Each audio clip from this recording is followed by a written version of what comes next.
Welcome back to Rocky Mountain Gardens. And if you're new here, I welcome you also. And my name is Mary.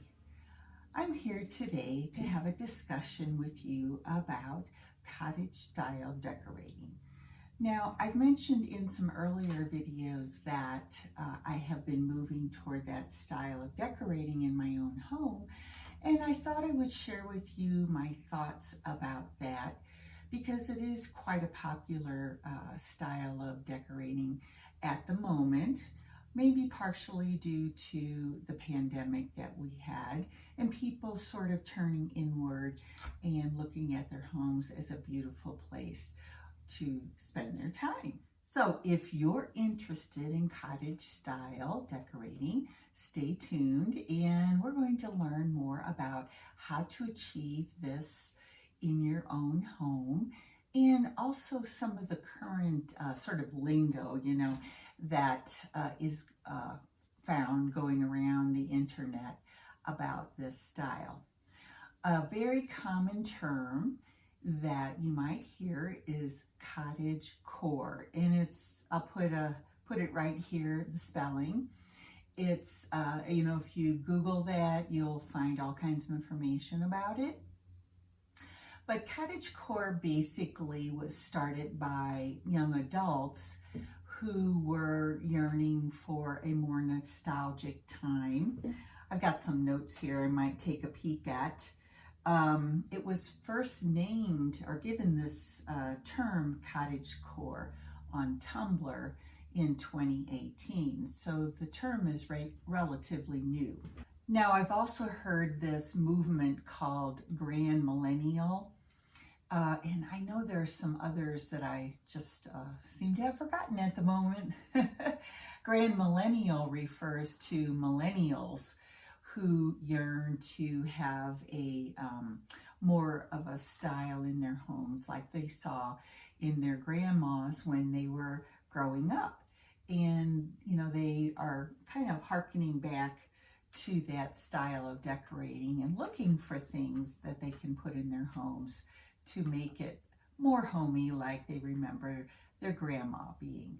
Now, because of the rise of this movement of cottagecore, you see a lot of interest in gardening, handmade crafts like needle crafts, quilting, or paper crafting even, things that are all homemade cooking, and a lot of us are doing thrifting to help achieve that look in our homes where we can find unique items that really tell a story, contain some history.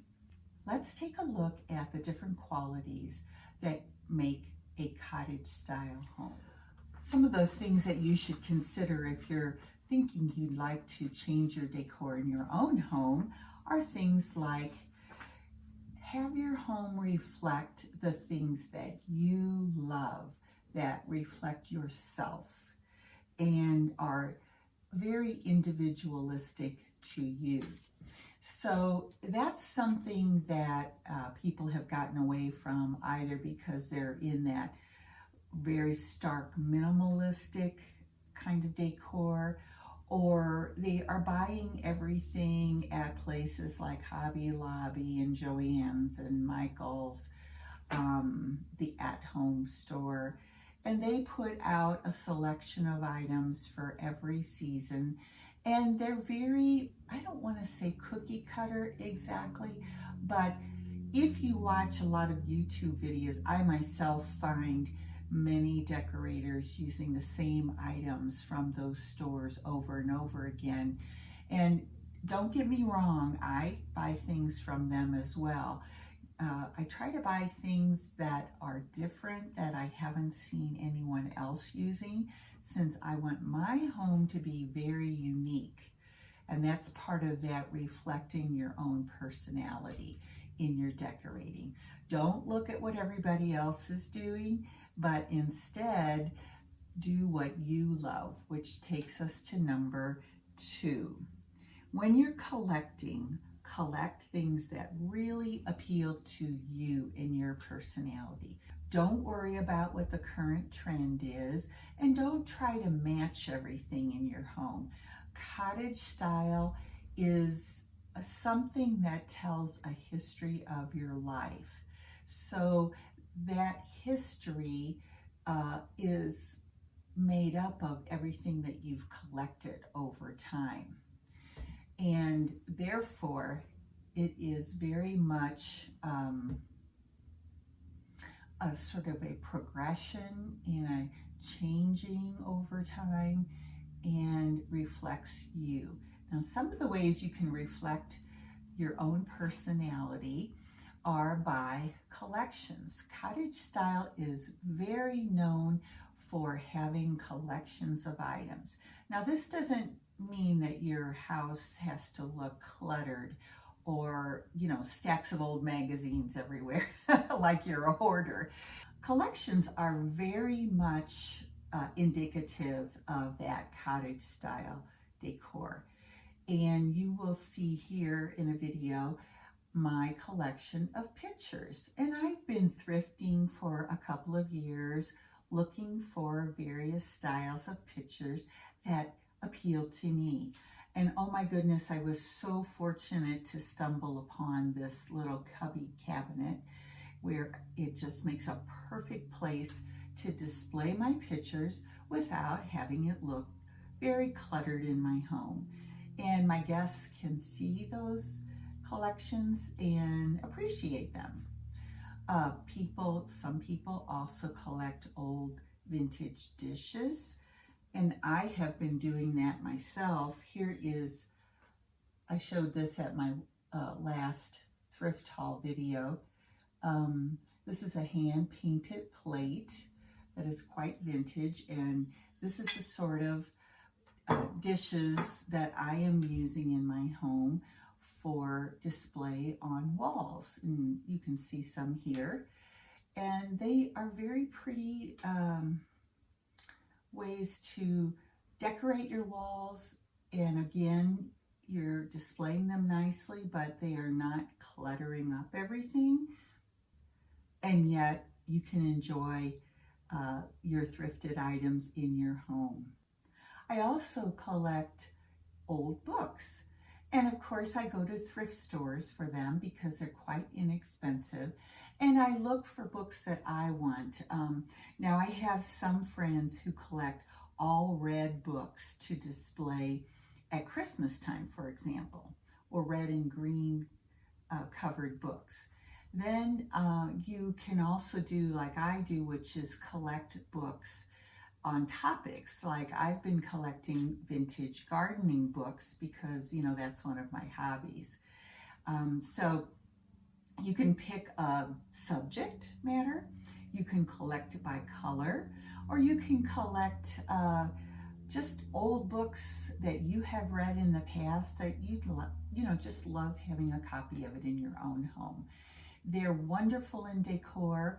You can take a look here at a couple of my photos of how I have used old books, but there are so many, many ways to utilize them.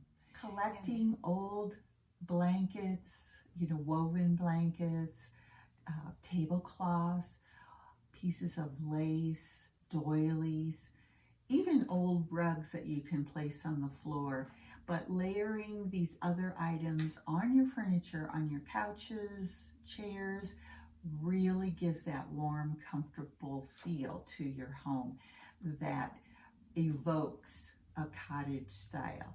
And so easy to do and not expensive.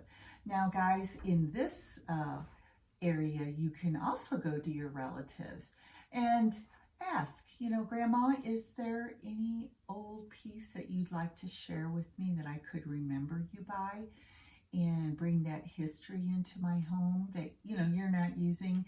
This happened with my elderly relatives, actually. They had many old pieces just sort of stuffed away in closets and drawers, and they weren't actually using them. And I just, asked, would it be possible for me to have some to remember our family members by these pieces? And they were very happy to share them and and know that they're being used and well loved in your home. So you may look at that as a possibility for some of your collections, because there's nothing more special than something that belonged to a favorite aunt or great aunt or grandma. They are so, so special, aren't they? Next, we would like to bring some history into your decor. And that means go ahead and get out those old family pieces. Now, if you don't have any old family pieces, there are some alternatives.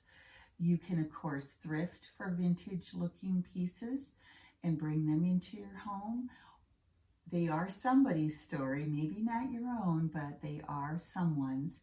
You can use old pictures from your family, such as what you see here on this gallery wall that I have in my upstairs hallway. I have both new and very old photographs there of family members, and it just brings my heart so much warmth to see my family there on the wall. So family pictures. And guys, don't be afraid to ask your grandmas and grandpas, older aunts and uncles, great aunts and uncles, to share their photos with you. And if they don't want to give them up, with our technology today, you can take a photograph of it, even just with your phone, print it out and frame it with a thrifted frame and create your own family wall of your own history. It's not hard to do, and very, what's the word I want? It's very fulfilling to have your family remembered in that way. And then another way you can add that vintage cottage feel to your home is to collect vintage art. And I'd like to show you a gallery wall that I have in my entryway, where I have things that are all collected from thrift stores. Not from antique stores, because they will always be so much more expensive. But, you know, if you're persistent and hit those thrift stores regularly, maybe every other week, you will stumble upon so many beautiful, even vintage pieces of artwork that fit in your cottage style. And you could create a gallery wall as well. It doesn't have to be a gallery wall though, guys. It just has to be hung somewhere in your home. And you know, what I do with a lot of these old pieces is I don't like the frames. And if you follow me for a while, you've seen me redo these sorts of artwork pieces. So I will redo the mat, I will redo the frame. Sometimes you're lucky and find one that you can just hang right on your wall because it fits in with your style and your colors. And that's another thing. Become familiar with the colors that you love. Remember, this is all about displaying things that say, this is Mary, this is what Mary likes. Not what Hobby Lobby has on display. Things that when you walk into my house, you know, this is Mary. And this is her style. This is what she loves. Continuing with vintage artwork, don't forget the very important decorating rule, and that is hang your artwork at eye level. So stand up next to a wall and place your artwork right in the middle of where your eyes are. There are people who are not so familiar with decor that tend to hang their pictures up very high on the wall. So when people are looking at the decorations in their home, their heads are having to be tilted way up. And you know, my brother did that a lot in his house because he's quite tall, well over 6 feet, and he was hanging it for his eye level. So it was way high above where everyone else was looking at things. So just bring that artwork down. Don't forget to keep it at eye level. Now, another trick for that vintage cottage look is to stack your artwork. So hang one photograph a little bit lower than eye level, another one above, and you get that sort of stacked look. Depending on how high your ceilings are, you could even stack 3, and it fills the wall with beautiful artwork to look at and to appreciate in your home. So those are a couple of other little tips when you're out looking for your vintage artwork. To really get that warm and cozy cottage feel is to use a lot of lamps in your decor. Now, you know, in modern homes, we have a lot of overhead lighting, which can be very harsh, but to get that warm feeling, using lamps, and you know, today we're using LED lamps so much. But guys, when you buy your LEDs, make sure they are a warm white bulb. So look for that when you're shopping, because many LEDs are that really harsh bluish sort of tone to the color of the light that's coming from them. Look for a warm light bulb, and that will make your home be just that warm feeling, especially in the winter months. And of course, adding candles, even faux candles, which I do use very, very much in my decor. And those faux candles give that very warm sort of, I don't want to say yellowy glow, but it has more of a yellowish tint than a... Guys, don't forget to include florals. Florals are very important to the cottage look, whether they be floral fabrics or actual flowers, flowers from your garden, flowers from the grocery store, or even artificial flowers. That's okay too. You know, if you're not a green thumb person, it doesn't matter. You can always include some color in your home with your artificial florals. And guys, remember, buy the flowers that express your personality. If you're a bright, sort of more outgoing person, then you might also be the one who loves those bright chartreuse colors, yellows, oranges, and reds. And if that's you, express yourself with those colors. Me, I am a pastel sort of person, and so most of my colors tend to be colors of pinks, purples, blues, whites, pale yellows. Those express who I am, and so that's what I purchase, or that's what I actually even grow in my garden mostly for colors.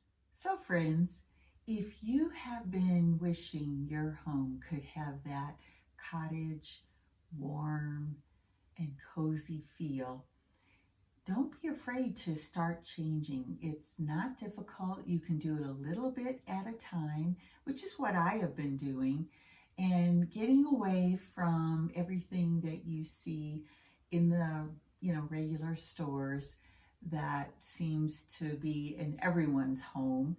If you like to be a little bit unique with your decor and make sure it reflects your personality, you can just follow these tips that I've talked about today and start changing your home into this new look.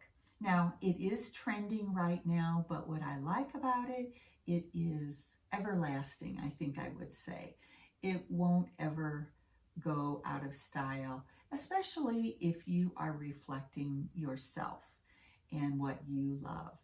And when people come to visit you, you can explain, well, this is something I got from my father, you know, after he died, or, you know, this is something special to me because it reminds me of playing as a child, or this floral oil painting I love because I'm a gardener. You know, it all tells the story about you. And that's what I love about this style of decorating. It becomes yours and very unique. And so for this Friday, I hope you enjoyed this topic and this discussion and got some tips for your own home. And also, I hope that you'll come back next week because I have a very special video. I am planning to do the reveal for my garden shed, completely redone, and I can't wait to share it with you. So come on back next Friday if you'd love to see that reveal. It'll be garden shed time next Friday, and see you then. Bye for now.